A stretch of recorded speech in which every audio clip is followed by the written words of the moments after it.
Buenas noches, sean todos bienvenidos a este su programa Ni Más Ni Menos, hoy miércoles, que pretendemos compartir con ustedes un programa lleno de informaciones y comentarios mismos que hacemos con el objetivo de contribuir con la edificación sobre algunos temas que son de impactante actualidad y que por su importancia naturalmente tienden a trascender en la vida de los dominicanos. Empezamos primero por decir que dos personas fueron ingresadas porque dieron positivo con la viruela del mono, y esto fue en el hospital Ramón de Lara.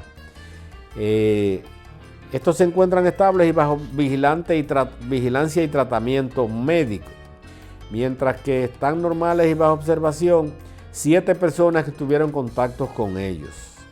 Aunque esas dos personas, una mujer de 51 años y un joven de 19, contrajeron el virus en territorio dominicano, lo hicieron al hacer contacto con extranjeros. Las autoridades descartan que se trate de transmisión comunitaria, pese a que uno fue en Santiago de los Caballeros y el otro en Monteplata. Con relación a la primera persona que fue detectada con la viruela del mono, fue un joven de 25 años de edad que regresó desde Estados Unidos de Norteamérica. Ninguna persona de las que hicieron contacto con él tuvo síntomas. Y esto es importante porque en ningún momento se habló de que fueron llamados las personas que viajaron con él, que inclusive en este espacio hicimos el comentario de que debieron darle seguimiento a todas las personas que viajaron en el avión junto con él.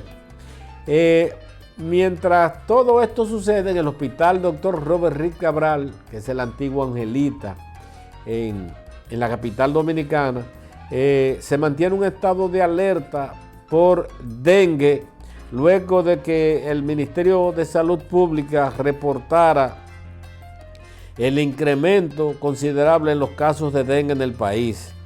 El doctor Clemente Terrero, quien es director de este hospital, manifestó en el día de ayer la preocupación que se mantiene en esta institución a raíz de 4 casos activos que poseen y que pueden aumentar en cualquier instante, en tanto que una ligera reducción de los indicadores de positividad y hospitalización por COVID-19 se registró ayer en el país, luego del último informe epidemiológico del Ministerio de Salud Pública, que da cuenta de que 601 casos dieron positivo como resultante de 4.660 muestras realizadas. La positividad bajó a un 19,49%, recordemos que estaba sobre un 20%. Todo esto real y efectivamente nos llama a que debemos tener cuidado, porque los virus están al salto a la pulga, como dicen nuestros campesinos. Quien habla estuvo aquejado por un fuerte virus gripal 2 semanas, prácticamente 2 semanas, que mucha gente me dijo, te hubiera dado mejor si es el COVID. Que de hecho me realicé pruebas de COVID ante el temor de que esto fuera lo que me afectaba. Pero anda una fuerte gripe, que no es gripe, que son estas influencias con fiebre, rompehuesos, dolor de garganta, de cabeza, tos. Y hay que tener cuidado. Vamos a cuidarnos porque muy a pesar de los calores que están haciendo, que no es época quizás para que haya la intervención de estos virus gripales que normalmente afectan en épocas de más frío, de temperatura más baja. No estamos bien en el mundo entero en este sentido. Hay muchas epidemias, muchos virus, muchas vainas. Ahora se ha detectado también un hongo negro que dio mucha agua de beber en la India y que ya en Honduras, miren esta imagen de una persona afectada con esta situación. Es un hongo que se adquiere a través de en la tierra, de esporas que pueden estar en el medio ambiente o en el ambiente, producto de frutas podridas o vegetales podridos, de carne en descomposición. Se habla de que un gato o un ratón enfermo pudiera ser contagiosa, un perro, un animal, por lo que se anuncia a la población que deben tomarse muchas medidas respecto a las prevenciones que se deben tener respecto a todas estas cosas. Tenemos que cuidarnos porque no somos tan dichosos para sacarnos la lotería, pero sí para que se nos pegue cualquier vaina de esta que anda. Nos vamos a una primera pausa. Yo quiero, si el Rubio logró, Joan, por favor, si unos documentos que tenemos ahí que nos enviaron desde Santiago, una joven que nos ve, para que hiciéramos el favor de publicar, no lo tenemos, publicar estas, ¿lo tenemos o no lo tenemos? Si no lo tenemos, nos vamos a la pausa. Y cuando retornemos,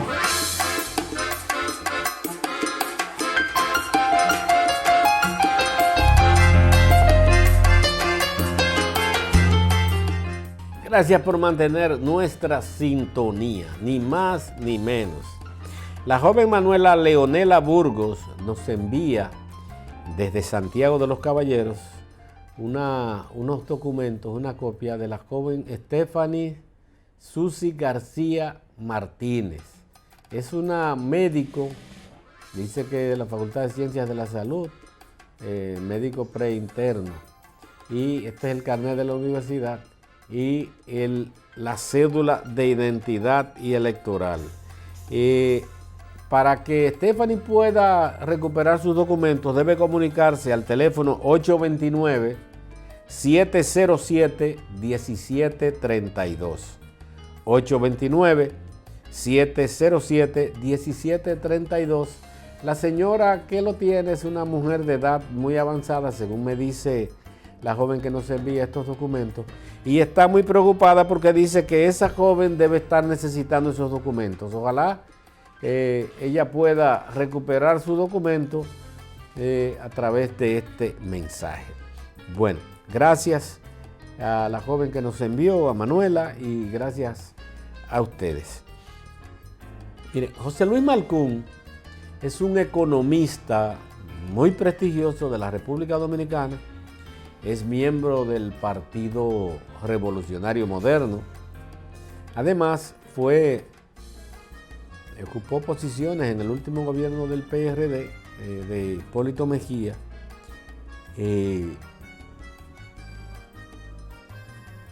La posición de gobernador del Banco Central. José Luis Malcún escribe en un artículo en el periódico Listín Diario Hoy, donde lo titula Medusa y la economía. Y se refiere al caso Medusa porque es un caso que ha impactado por la forma y manera en que el Ministerio Público lo ha presentado, ha impactado a través de los medios de comunicación que solamente se hacen eco de esto, al parecer con una campaña preestablecida, y eso pienso yo, porque le envían informaciones a los medios de comunicación, esto lo titulan en primera plana. Nosotros somos un país con un amplio sentido de morbosidad, pero sobre todo que se refiere a una figura muy odiada. Es como el chacal aquel de la trompeta del programa, aquel de Don Francisco. Yo creo que no hay otra persona que concite tanto rechazo como Jean Alain Rodríguez. Y a esto se refiere. Y habla de que el Banco Central nos muestra muy bien posicionado comparado con otros países. Pero la CEPAL acaba de anunciar de que el poder adquisitivo de los dominicanos ha caído en un 10% entre 2019 y 2021. debido a una inflación anualizada de más del 9%, que se sitúa en 9,48%.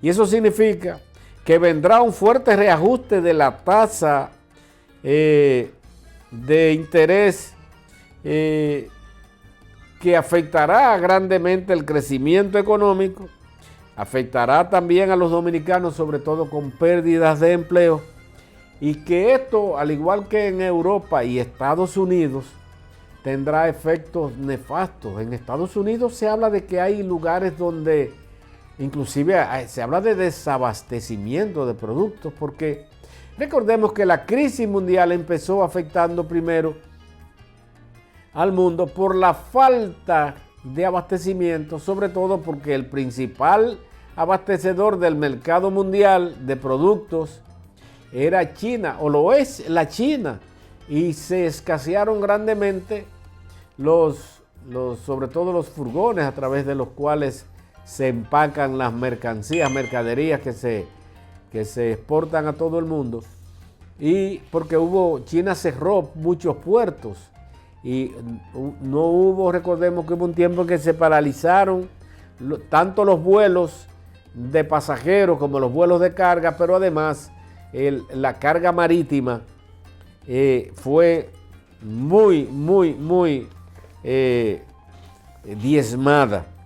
Todo esto planteó una situación ha planteado una situación que tiene en grave crisis, sobre todo a Europa y los Estados Unidos. Todos sabemos que cuando estos países desarrollados, y estamos hablando de, por ejemplo, la primera economía de Europa, que es la economía alemana, está atravesando por una grave crisis económica, con cerca de 2 dígitos de inflación, con serios problemas de abastecimiento de energía, porque Rusia ha visto precisada parte por las sanciones, en otra parte porque un gasoducto que envía tuvo problemas, a través del cual se envía el gas a Europa, y Alemania ha estado muy golpeada, y toda Europa. Por ejemplo, el primer ministro británico, Boris Johnson, tuvo que renunciar hoy como primer ministro. Había renunciado como presidente del Partido Laborista, que lo llevó al poder, y ahora este señor despeinado, que se parece a Donald Trump en su pelo, tuvo que renunciar al punto de decir hasta la vista baby en un discurso. Se fue el discurso porque tiene el cara de loco y parece que lo practica. Este señor tuvo serias dificultades cuando en plena pandemia de COVID-19 él hizo una fiesta cuando todo el mundo estaba encerrado porque habían normativas que enclaustraban a la gente. Él tenía fiesta. Inclusive en una de esas fiestas, uno de sus principales asistentes, que es pájaro de nacimiento y que lo ejerce, se emborrachó y empezó a meterle mano a todos los hombres que le pasaban por el lado. Y esto fue un escándalo. Y en principio se hablaba de que era por eso que tenía que renunciar. Pero no fue por eso. Renunció por la grave crisis que está afectando a Inglaterra, sobre todo con el alza. La estabilidad de precios en esos países desarrollados es una constante. Cuando hay un incremento en el índice de precios al consumidor de un 2%, es un escándalo. Y se está hablando de que hay inflación cerca del 9-10%. Entonces, todo esto ha empezado a diezmar la tranquilidad, sobre todo de los europeos, que a pesar de flemáticos, son también gentes muy sobrios porque viven con mucha tranquilidad, porque tienen todo asegurado, todo un sistema de seguridad social, tienen un sistema de seguridad pública, tienen un sistema educativo que no tienen que preocuparse más que por trabajar un determinado tiempo y después a vivir de su renta, como dicen. Pero se llevó el gobierno de Italia. El primer ministro de Italia debió de renunciar en Estonia, en Sri Lanka y hoy en Gran Bretaña. Pero también hay problemas en Perú, en Ecuador, en Chile. Chile es recién inaugurado el gobierno, tiene problemas.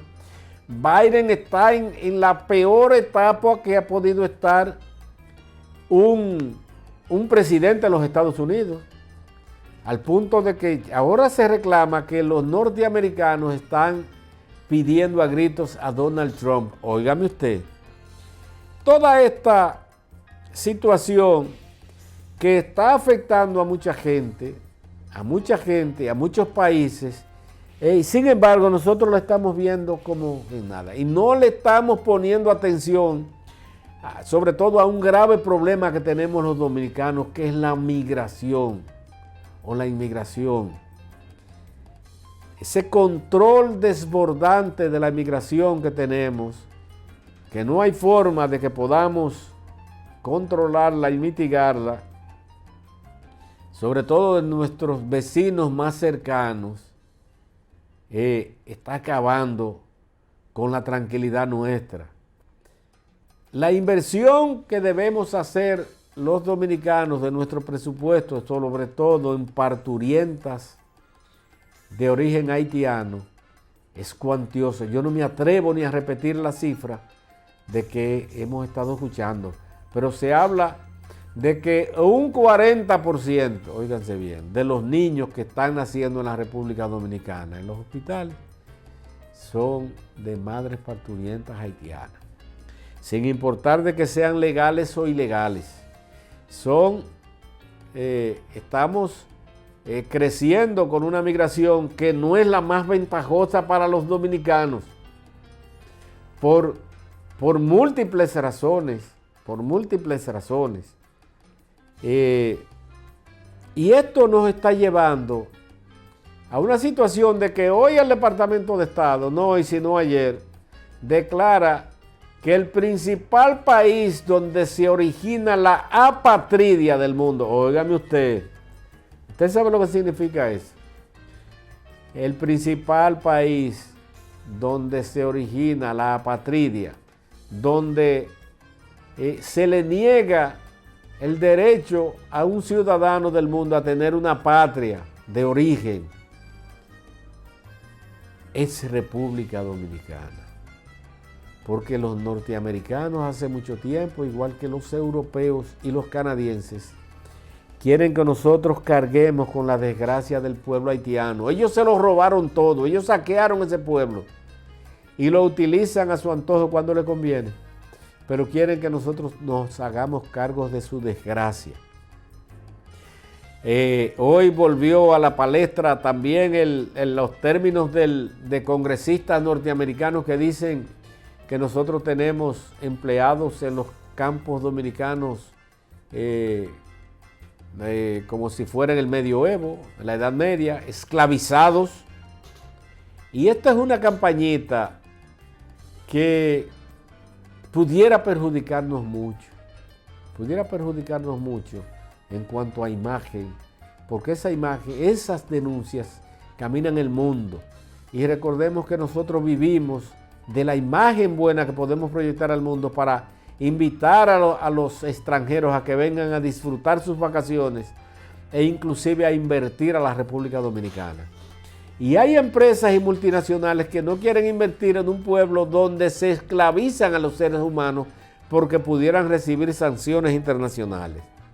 Por eso es que hemos gritado a los cuatro vientos que no podemos ser tan entreguistas, y penosa y lamentablemente este gobierno se ha demostrado demasiado entreguista entre los brazos del imperio norteamericano, porque ellos no tienen amigos ni enemigos. Los norteamericanos tienen intereses y cuando entienden que sus intereses no están bien representados en un país o llámese como se llame, esos son intereses negativos para los norteamericanos. Todas estas campañas tienden a desfavorecernos y nosotros no le estamos haciendo caso. Y este es el llamado que hace José Luis Malcón tanto a gobernantes como a gobernados, pero sobre todo a los medios de comunicación, que debemos empezar a pensar y a orientar a la ciudadanía en el mejor sentido de que las cosas que debemos hacer y cómo debemos tomarlas, porque pudiéramos vernos muy afectados si no tomamos las medidas prudenciales. Es verdad que hay un clima preocupante en el mundo generado primero por la pandemia y el desabastecimiento de los mercados que provocó esta pandemia, o la catarsis que sufrimos a raíz de este nefasto virus, y posteriormente con la guerra de Rusia en Ucrania. Prácticamente el trigo, el maíz, la soya no está saliendo de Ucrania y de Rusia para todo el mundo, son los principales productores de estos renglones. Y los países del área que pueden exportarlos a las naciones que como nosotros no lo producimos, no lo hacen por temor a sufrir desabastecimiento. Esto es una situación que pudiera agudizar la crisis que nosotros tenemos. Somos capaces de producir cerca del 85% de la materia que consumimos, de los alimentos que consumimos. ¿En qué medida pudiéramos mantener esa producción si no nos llegan los insumos para lograr mantener esa producción? Y estamos hablando de commodities, de materia prima, por ejemplo, el maíz, la soya, son determinantes para la alimentación animal. Y nosotros, que producimos muchos pollos, muchos huevos, muchos cerdos y ganado, demandamos mucho maíz y mucha soya como alimento animal. Pero además de eso, demandamos trigo para el consumo humano. Todo el pan y las harinas que consumimos, las pastas, son derivadas del trigo. Y si el trigo no nos llega, pudiéramos tener problemas. Vamos a sembrar las yucas, los plátanos, la batata, los guineos, los rulos necesarios para comernos las papas, las habichuelas, el arroz, porque también tenemos problemas con los fertilizantes. Esos fertilizantes que nos llegan de Rusia y de Ucrania, que son los mayores productores de las bases con que se producen estos fertilizantes. Estamos pensando en toda esta situación. Encima de todo esto, la economía china, que es una economía que ha crecido tradicionalmente sobre el 10, 14, hasta el 17% llegaron a crecer.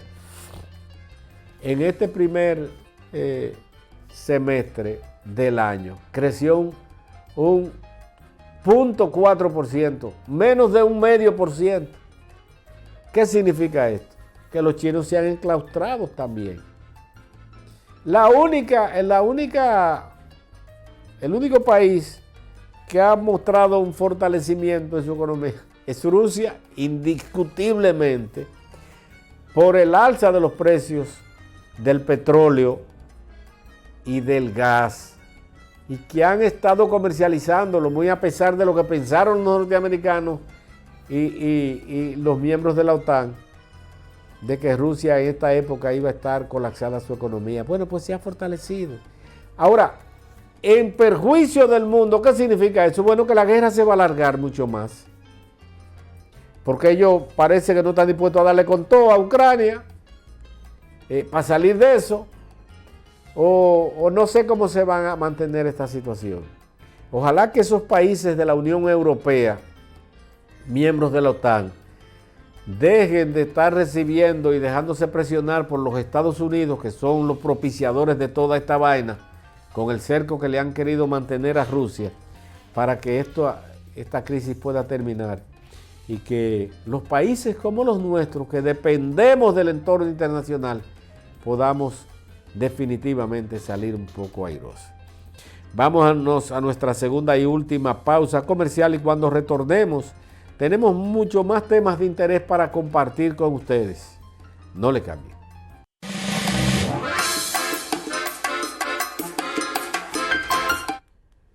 Gracias por mantener nuestra sintonía, ni más ni menos. El presidente de la República decidió suspender el aumento que se estaba produciendo en la tarifa de la energía eléctrica. Después que nos metieron a serrín por todos lados, ahora se dice que se va a quedar sin efecto. ¿Hasta a partir de cuándo? Del momento. Una barbaridad lo que estaba haciendo el gobierno. Ahora le quieren meter la mano a todo, inclusive a todo el mundo, todo el que firmó el pacto eléctrico, en una salvajada que se estaba cometiendo en el único país donde se ocurre una situación como esta, con una crisis como la que está padeciendo el país, sobre todo aumento de tarifa de energía eléctrica de forma desproporcionada. Personas que le subió hasta un 200% la energía eléctrica, plantear aumento de 9% cada 3 meses, que es mucho más de ahí. Yo traje el recibo y presenté unas imágenes de cuánto me aumentó a mí de un mes para otro, que fue mucho más del 40%. Y esperando el otro fuetazo ahora, que no me ha llegado, no sé por qué, no ha llegado el recibo, pero esperando el otro fuetazo. Una barbaridad. Pero vamos a ver un videíto donde una joven periodista señala y denuncia las barbaridades. Y este video yo lo traigo en razón de que hace mucho tiempo que estoy escuchando a una persona que ha trabajado mucho tiempo en el sector eléctrico, el periodista Domingo Páez, que fuera diputado y trabajó mucho tiempo en el sector eléctrico.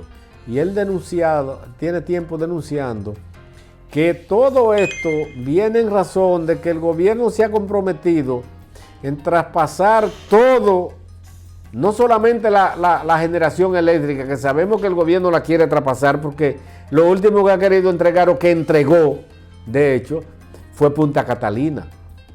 Y dice Domingo Páez que a través de denuncias diarias que hacen en los programas en que trabaja, que el gobierno pretende entregar también la distribución de la energía al sector privado, pero que para hacerlo tiene que entregárselo saneado, o sea, con una tarifa, aunque nos lleve el diablo a todo el mundo. Entonces, vamos a ver esto que nos trae esta joven en este video. El 26 de noviembre del año 2021, el señor Sigmund Freund, en su calidad de director ejecutivo de la Dirección General de Alianzas Público-Privadas, anunció que las sedes serían gestionadas por el sector privado. Sí, que tanto Edenorte, Edesur y Edeeste serían privatizadas. Y miren aquí el video que yo hice en ese momento. Yo creo que con la información que yo les voy a decir el día de hoy, es que algunos de ustedes se van a convencer de lo que yo tengo meses diciendo acerca de la alianza público-privada, que es un engaño para el pueblo dominicano y que vamos a salir perdiendo nosotros, porque obviamente esos ricos, esa élite empresarial corrompida, corrupta que está rodeando al presidente va a salir beneficiada. Hoy aparecen dos noticias en el Listín Diario que las da el señor Sigmund Freund como director general de las alianzas público-privadas. Y yo quiero que ustedes primero investiguen a ese señor y averigüen de qué grupo empresarial importante de este país él fungió como abogado, así como con otro funcionario de este gobierno, en un caso internacional que, dicho sea de paso, perdieron. Y él dice que las EDES que son ineficientes y que por eso el gobierno está pensando entregar la gestión al sector privado. Es decir, es una forma de privatización, aunque quieran decir que no. Edenorte, Edesur y Edeste. No solamente la generación de energía, sino también la distribución. Y ustedes ven...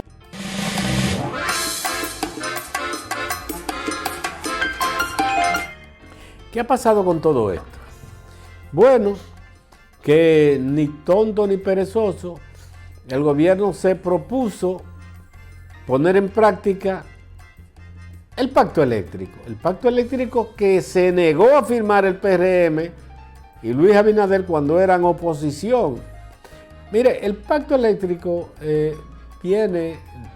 empezó a formalizarse en 2014. Recuerdo como ahora que en una reunión el PRM, realmente haciendo su labor de oposición, de partidos de oposición, planteó una serie de puntos dentro de los que estaban que no se podía permitir el aumento desproporcionado de las tarifas eléctricas y que las pérdidas de las distribuidoras debían reducirse a un mínimo de un 10%. Esas pérdidas, cuando se pone en práctica, el mismo PRM cuando propone las reformas las lleva a un 22%. O sea que se pueden permitir las pérdidas de las distribuidoras hasta un 22%. La recibió en un 25%. ¿Ustedes saben cuánto están las pérdidas de las sedes ahora mismo? En un 37%. Un 37%. O sea que se han aumentado y se han hecho muchas denuncias, inclusive de situaciones no santas. La última se hizo respecto a problemas que hay de corrupción en Edenorte. Pero son denuncias quizás que no están fundamentadas.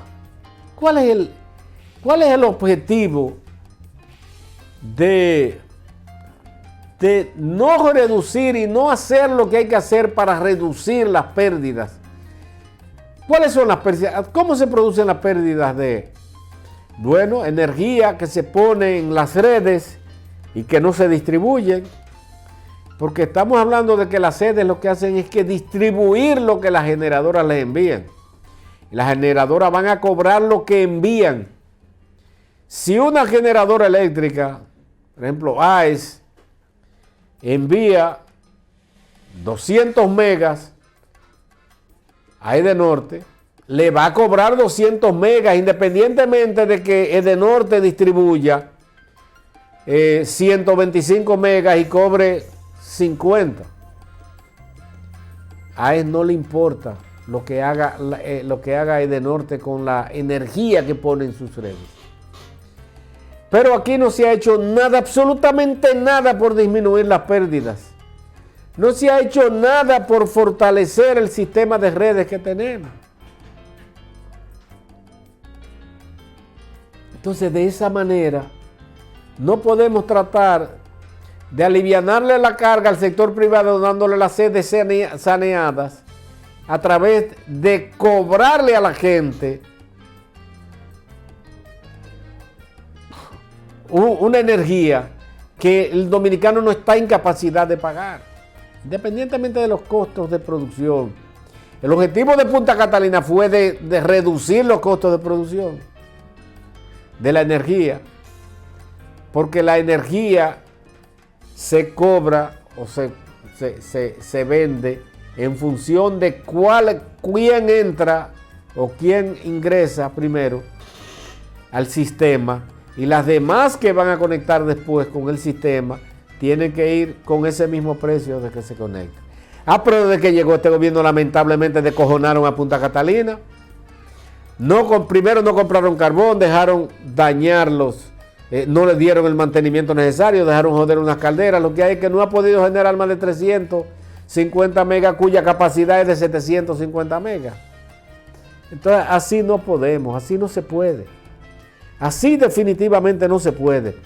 El presidente Luis Abinader, que todos estamos contestes o de acuerdo en que tiene las mejores intenciones del mundo, tiene que cambiar todo ese sistema, todos estos distribuidores, del de norte, el de sur, el de este, pero sobre todo el ministro de Energía y Minas, porque han demostrado, el superintendente de electricidad, han demostrado que no sirven para nada.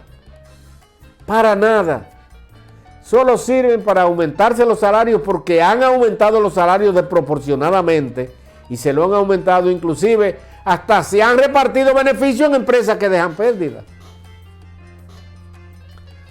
Y si lo hacen porque los otros lo hacían, se supone que obtuvieron el poder porque los otros eran unos malditos, defalcadores, depredadores. No es para seguir lo mismo. Pero bueno, vamos a esperar, porque ojalá que la pava no siga poniendo donde ponía. Porque coño, los huevos están caqueando. Los diputados se proponen, según Alfredo Pacheco, presidente de la Cámara de Diputados, consensuar con todos los bloques que componen el órgano legislativo una serie de modificaciones para el proyecto de ley de extinción de dominio.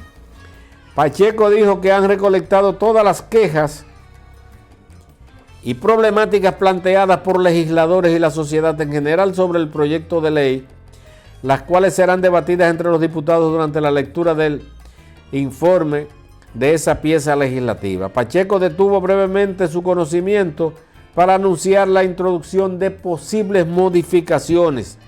Cada Cámara tiene derecho a hacer la revisión que considere de lugar. A pesar de la buena voluntad que tenemos, para mañana vamos a consultar con diferentes bancadas. Vamos a poner un grupo de modificaciones que requieren consenso, anunció el presidente de la Cámara de Diputados y concluyó. En esencia, la mayoría de las modificaciones giran en torno a la presunción de inocencia y a que el fardo de pruebas debe ser presentado por el órgano de justicia. Queremos mejorar sustancialmente todos los problemas que se han señalado sobre esta ley, destacó Pacheco. ¿Qué es lo que ha pasado con la ley de extinción de dominio? La ley de extinción de dominio es una imposición de los norteamericanos que pudiera ser buena. Pero pudiera ser buena si nosotros la adaptamos a nuestro armamento jurídico. No podemos venir a imponer una ley de extinción de dominio que contraviene la Constitución de la República, y esto se ha debatido mucho. Y se ha enfocado mal porque el objeto de los proponentes de esta ley de extinción de dominio, que su origen es de PLDistas, o sea, la ley de extinción de dominio es de Charlie Mariotti, esta que se está proponiendo fue retomada, y de Julio César Valentín, senadores en su momento por Monteplata y por Santiago de los Caballeros. Pero esa ley de extinción de dominio no puede ser hervida para decirle a USAID y a la Embajada Norteamericana, miren, la aprobamos, como hizo el Senado de la República, contraviniendo a absolutamente todas las posiciones de los abogados constitucionalistas. No hay un solo abogado constitucionalista que sea capaz de defender esa barbaridad que se aprobó en el Senado de la República, por múltiples razones. Y el objeto no es solamente de la ley, debe ser de que recuperar los robados de los funcionarios del gobierno pasado. Miren, el espíritu de una ley debe ser sancionar o conducir que la ley produzca actuaciones beneficiosas para la sociedad. Ante el temor que tienen los ciudadanos de cometer delitos para que no se le aplique esa ley. En todos los órdenes, los orígenes de la ley de extinción de dominio era para perseguir bienes del narcotráfico, no de corrupción gubernamental. Y fue una ley aprobada en un momento determinado en Colombia por necesidad de adueñarse de los bienes de los narcotraficantes, porque estos huían despavoridamente y dejaban todo botado, caletas con mucho dinero. Y que si una forma era, como no se podía juzgar en contumacia, una ley de extinción de dominio que le permitiera juzgarlo. Pero usted tiene que presumir que esos bienes fueron, primero, obtenidos ilícitamente, y segundo, usted demostrar que fueron obtenidos ilícitamente. No el individuo que yo tengo que demostrar de dónde yo compré ese teléfono. No, usted tiene que demostrarme que ese teléfono yo me robé el dinero para comprarlo. Y hay muchísimas cosas que se han mantenido ahí. Y ojalá que esto realmente pueda hacerse y que pueda aprobarse una verdadera ley de extinción de dominio que sea aplicable, no un mamotreto para salir del paso. Y por último, señores, hoy se conoció la revisión de la prisión preventiva a Rochi RD. Rochi RD es un tipo de estos que hacen esta música, el dembow, la juñenda esa. Son unos muchachos que desproporcionados en el... Miren esta foto donde él exhibe una paca de dinero, varias pacas de dinero, porque ese es el objeto. No hay más nada en el cerebro que no sea eso.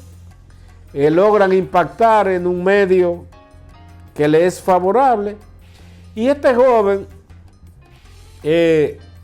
un tribunal colegiado de 3 jueces, 2 determinaron que no debía cambiarse la medida de coerción consistente en prisión preventiva, porque supuestamente él estaba con una menor y esto debe ser sancionado y es verdad que debe ser castigado.